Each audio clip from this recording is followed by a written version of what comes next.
you don't walk into a company and change it. What got you here? They say, what got you here won't get you there.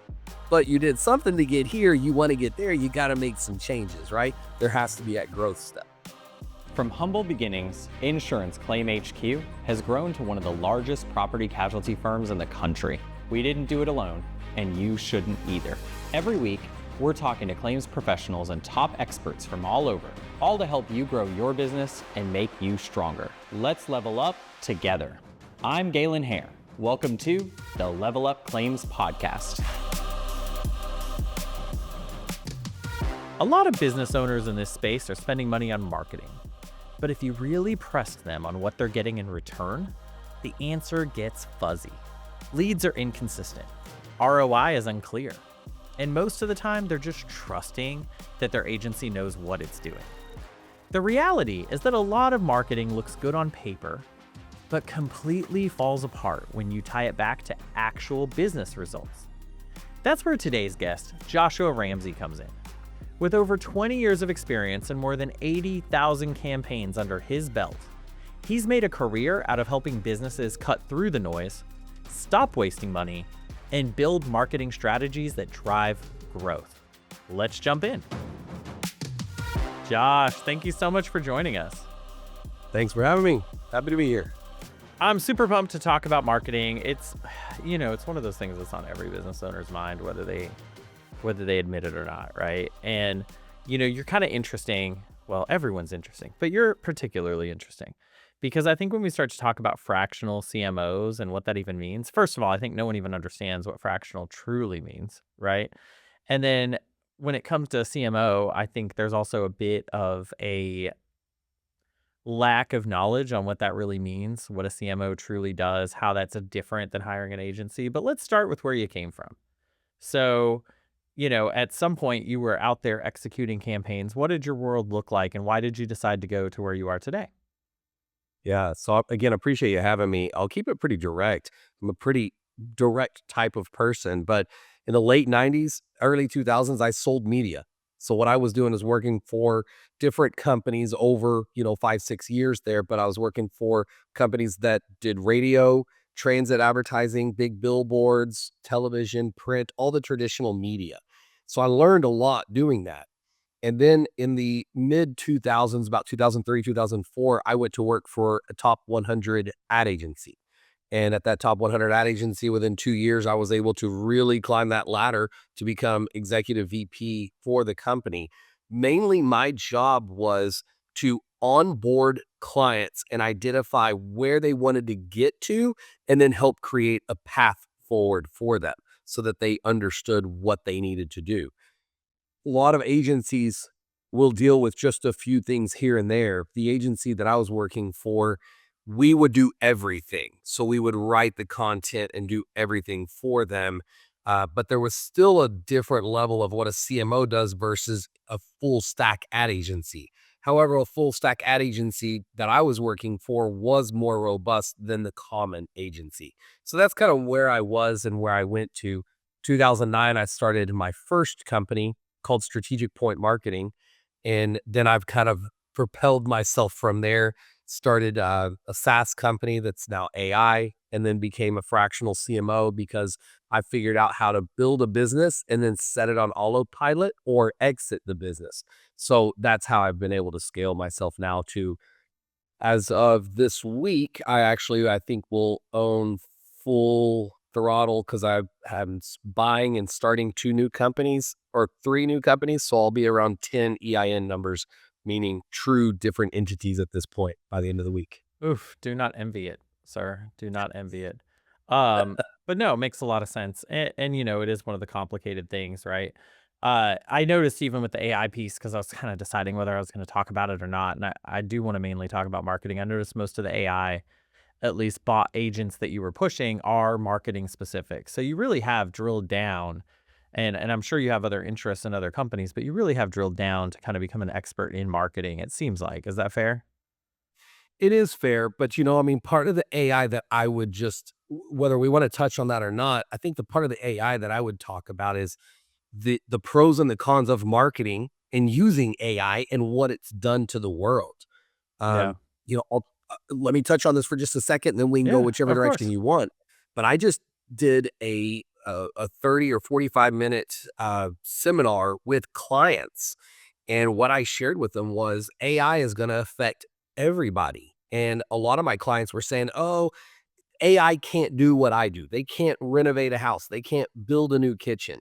And I said, AI is going to affect you because if someone that works for Apple or Microsoft or Amazon gets laid off and they're in their, let's say, 40s or 50s, and they have a 20-year-old kid that just finished college, and that kid now can't go get a job, and they were laid off from Amazon for basically the same reason because AI took both of their jobs. What are you gonna do? How are you gonna remodel a kitchen or do a room addition or get electrical work done or build a swimming pool or move dirt? You know what I mean? Like, AI is going to affect everybody. So the way you have to do marketing now, you can't be afraid of AI, but you have to know how to use it and how it's going to affect everybody. So that's where I'm not a geek in the world of AI, so to speak. I understand it, I know how to use it, but I think people kinda get that part lost when it comes to marketing AI and how it's really affecting everybody. Oh, I would agree. I think there are people that understand that AI is going to profoundly affect their industry and their lives over the next X number of years. And then I think there are people that are wrong. But candidly, but AI and marketing is kind of an interesting thing, which is why I kind of want the underpinning of this to be marketing generally, right? Because what people say today is, well, can't I just have AI do that? And I think the answer is yes and no, right? So, but in order to know whether AI can do it for you, you need to understand what the heck you're doing to begin with, right? Yeah. And even if you're hiring someone, whether it's a fractional, an in-house team, an agency, you've got to know whether, even if you don't know how to do what they do, you need to know whether what they're doing is correct or not. And I think that's the thing that even through the lens of AI, people get wrong. They ask AI to do something, AI executes. They know because they haven't been living under a rock that AI gets things wrong, but then they still accept what AI gives them, which Yeah, is, we call it human in the loop in our world. yeah. We call it human in the loop, as a human needs to be in the loop. And, I don't think we can talk about marketing without talking about AI today. So this isn't, in my perspective of marketing, it's not about being too on top of it or away from it. It is, like you just said, understanding the parts where it is going to work and understanding the parts where it isn't going to work. And, perfect, for instance, I'll give you my own world. I run a lot of marketing, obviously, for my own company. One of the things that we ran for a conference was Google. So we ran display, retargeting, geofence, and then we ran also PPC. When we ran that campaign, we also were obviously doing organic work. And whenever we ran this entire campaign, I went to AI, I went to Claude, and I said, "Hey, analyze my website, tell me, look at my GA4 webmaster and everything else, and tell me what you think." And essentially it said, "Hey, your biggest winner is direct traffic, and you're burning money doing display, PPC, and these other things." The funny thing is that when I stopped all of my PPC and display and all of that, my direct traffic went down. Now there's a lot of parallels as to why. I don't know how deep we want to go on that, but AI was dead wrong. It was dead wrong because the display traffic was driving direct traffic. People would see it, they were interested, they would go Google my name, find me, research, and then convert. So it was a big deal, of how that went together and how AI was wrong. Well, and I think one of the biggest areas where AI can assist is kind of the exact reverse of that, right? And I think it's an area where agencies do have value, or having a marketer in house does have value, or a fractional as long as they're not super fractional, right? Because one of the things that AI can do, though, is you can set it on these agents. You got to be willing to spend the tokens, but you can set it agentically to be checking these campaigns and checking this traffic. So the second your traffic drops off, you make a change to your marketing campaign, it can find that change really fast. So because at least in my experience as a law firm, under the agency model, what would happen is we would get a report every Friday night, and then we would have a meeting every month. And by the time a change had been made that had harmed us, Sometimes we had suffered that harm for a month. And then, of course, the pitch from the agency was, well, just spend more money and that problem will be fixed. And I'm like, no, but something's wrong. You know, you launched this website, we immediately got all these high profile cases in. Now we've been using you for 3 months and we're getting nothing. Like something is wrong. So what Yeah. happened? Did someone else enter the market and they're beating us and all these keywords? Like I need help, but I get these reports that are selective using various software that are designed to make it look like they're crushing it, right? Yeah. Yeah. And that's one of the biggest areas I've seen AI kind of jump in the marketing world is it will get things wrong, but at least allowing you to kind of see what's happening in real time, which is pretty big. Yeah. So, when we talk about CMO and then we talk about agency and then we talk about AI, these are three different brains that we've kind of discussed. And to kind of with you dive into that to help the Yeah. audience kind of understand the difference here is I'm going to use another real life example. I'm working with a clinic that is we're just going to call it's very little bit complex, but they're kind of like a massage type company, right? And they do therapeutic.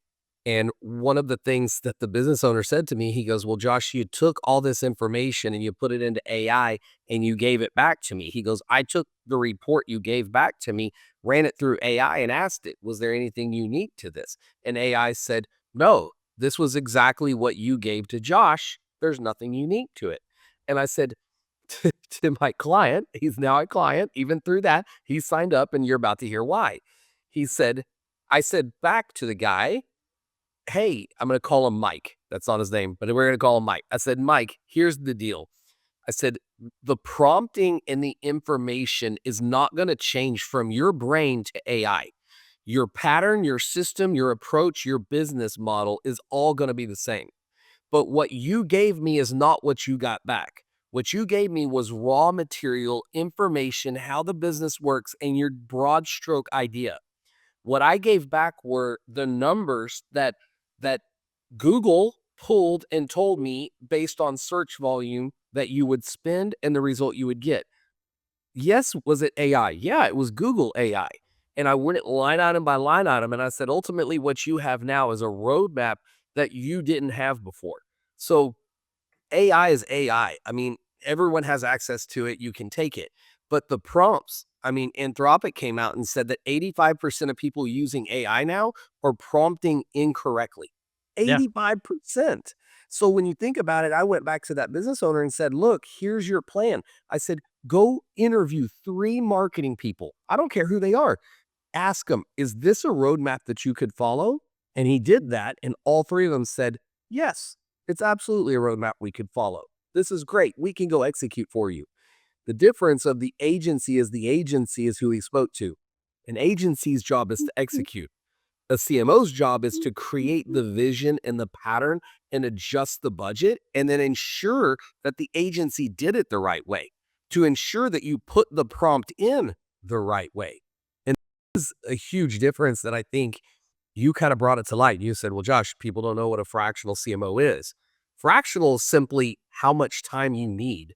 You don't want to hire me full time. You don't have the budget to hire a CMO full time. So you're buying a piece. So the budget you spend is based on how much time you need, how much time it takes to go through all the data and organize it and plug it in and then read the results and make the modifications.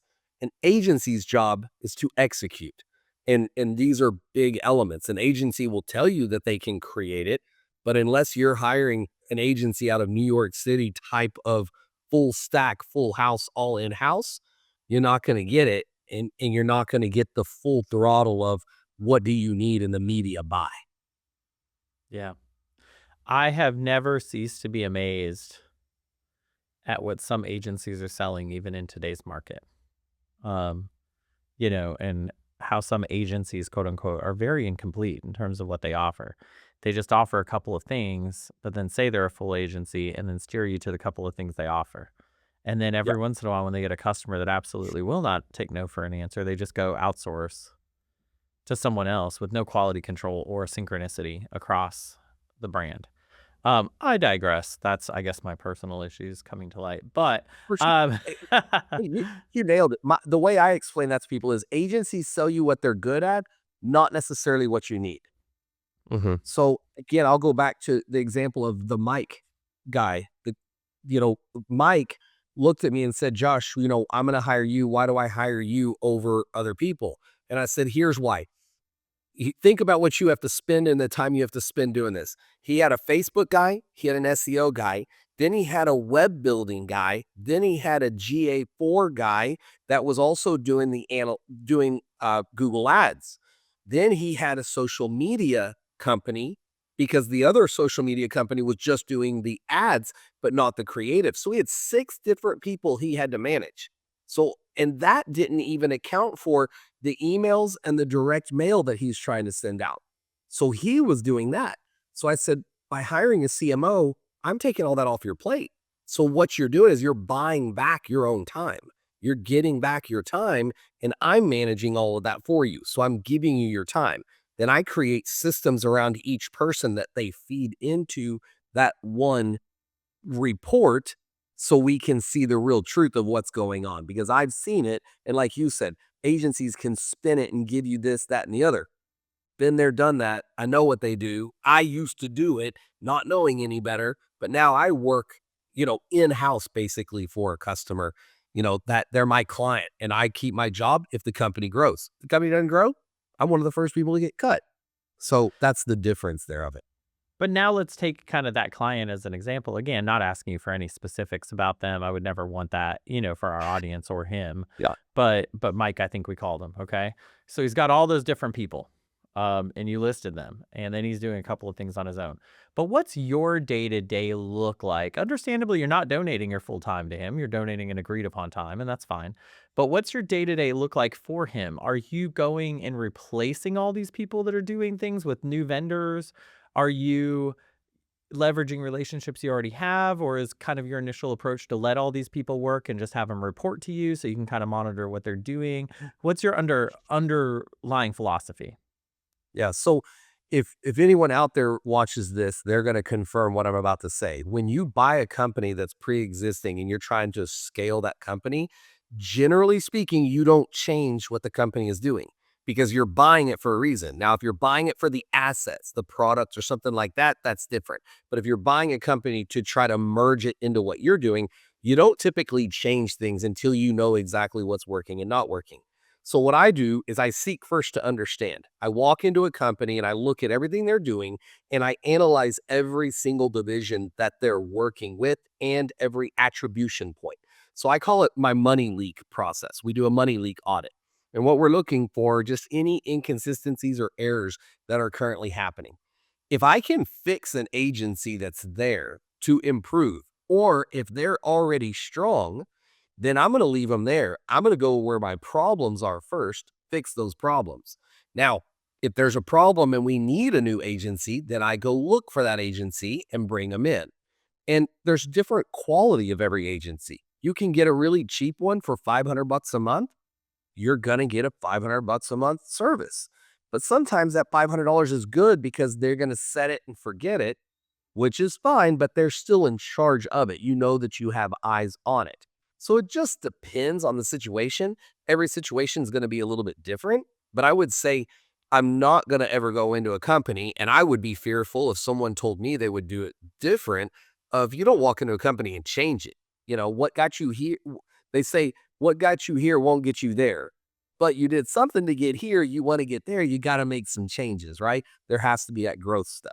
Did I answer your question? Yeah, no, it sure did. Let's talk about kind of types of marketing for a little bit. So, look, traditional media buys have never been better. Radio's dirt cheap, probably because no one listens anymore.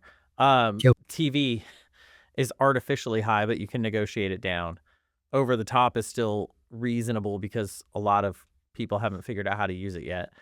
So all the media is pretty good. However, when we get into digital marketing generally, and I understand I kind of crossed that line when I got to over the top, I think we all know and I'm not suggesting traditional media is dead. I'm just suggesting it's going through a lot of changes. When we get into digital marketing, I think we all know it's here to stay. It might not be here to stay in all of its current iterations, right? But I guess across the board generally, and I understand it varies industry to industry, where are you seeing the biggest money leaks in terms of digital marketing? This may not answer your question directly, but it's definitely going to answer the question. The biggest money leaks that I find is not related to AI or spend. It is the funnel system that's broken. Mm. Too many companies do not have the right system set to respond to clients in the timely manner with the right way, with the right setup and tracking it. I've got an attorney that I work with and been with them for about 9 months. I've trained them and worked with them to get them up and going. We are now tracking attribution digitally, and I'm going to use one of them or two of them, retargeting and in PPC. These are two ways that we're running right now inside Google. I have proven that leads are coming in, but I also today went and proved to them that their staff is not handling it properly. So now I'm having to go back in and train the staff and say, hey, I've already trained you twice. This is the third time. No problem. That's what I'm here to do. That's my job. So I'm doing my job. But I said, we've got to make sure that we're catching these people. They looked at their system and they go, oh, well, we've only missed 48. You know what my response was? There's 156. I said, go here and click, go here and click. They went and did that and they go, oh, I'm like, money leak. So what happens is the owners come in and go, hey, I've spent all this money. Where are my leads? And I'm going, again, this also happens to agencies, but a CMO, you're going to kind of see the difference here. The agency goes, well, I've generated all these leads. And the business owner goes, but I have no money to show for it. Well, that's the delta. The confidence gap is in the middle.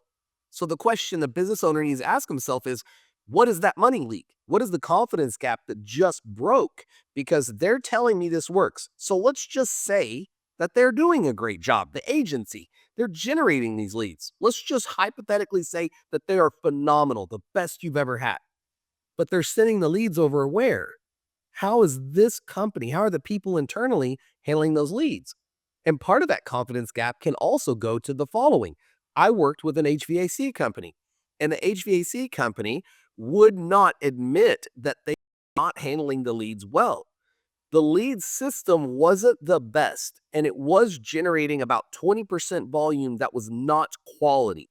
We were tweaking that. I was working with the implementers to tweak that. However, that 20% grew to about 35 to 40% that they were saying were bad leads, but that wasn't the case. And I only found that out because I took all of the call recordings, plugged it into AI, and asked AI, and I created a prompt that was about 1,500 words and then said go, and it output for me and it told me what it was. When I showed that report to the business owner, he was not very happy with everything.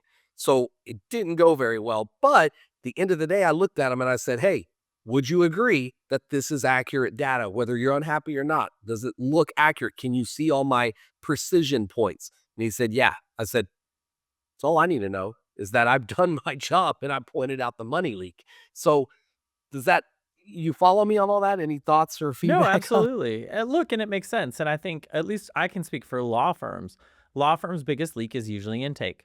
It's not hard to get a phone to ring. There might be people listening that disagree. But I do think, in all fairness, what some of our listeners are listening, and I understand there's no magic bullet and there's no special key, but some of our listeners are probably listening thinking, that's all really cool, Josh and Galen, but I'm a small business. Where should I put my money now? Because I'm being barraged with ads saying run commercials on Hulu. Pay this company who will get you findable on AI. Run Facebook ads, run Instagram ads, run TikTok videos. If I had to pick just a couple of channels to kind of be on right now, are there a couple that just make sense right now?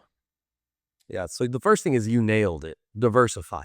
That's the number one word that I use is diversify your marketing. If you're putting all your marketing into one bucket and that's where you're putting all of your money, it's going to fail, right? Because it's a single point of failure, right? It's your linchpin. So that's the first thing is what you said is diversify. The next thing I would say is I take an approach called test before you invest. And essentially what that means is you find 3 or 4 different outlets that you feel like are going to be strong for your specific business. Then put in a small amount of money into each of them and decide ahead of time it's probably going to be at least 30 days, maybe 45, but you check it every single week. And if it fails immediately within 2 weeks and your ads got through learning, depending on what platform you're on, then you probably want to scale back or cut it and change it. But if I keep it simple, here's what I say: 5 buckets or 5 different mediums. Fill each bucket halfway with water. That's your money.